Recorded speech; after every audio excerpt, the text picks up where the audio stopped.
Karong gabi na gyud mga kapuso, mahitabo ang Kapuso Countdown to 2025. Alang sa labing awahing detalye ini ug unsay atong angay-atangan, ang report ni Obre Carampel sa GMA Integrated News.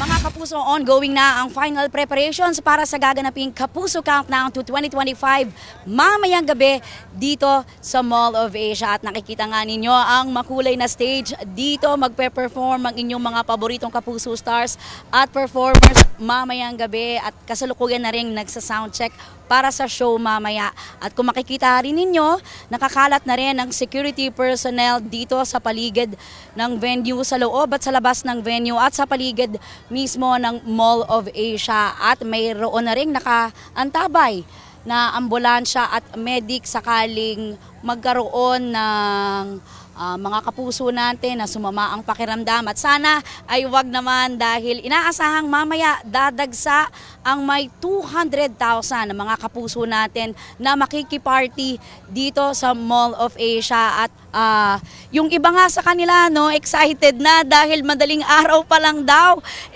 nandito na at naghihintay na para sa ating Kapuso Countdown. Hello!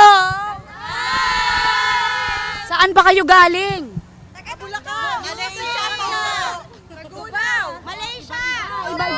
Oh, anong oras pa kayo nandito? 4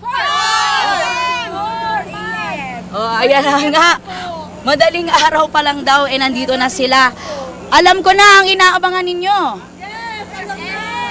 SB19, ang SB19 ang isa sa mga performers mamaya at nandyan din ang P-pop groups na Kaya, 1621, BC at syempre ang inyong mga paboritong Kapuso stars gaya ng Asia's Limitless Star, Julian San Jose, River Cruz, Miss Ai de las Alas, Christian Bautista at nariyan din ang MMFF Best Supporting Actor na si Ruru Madrid na isa sa mga host ng Kapuso Countdown to 2025 mamaya.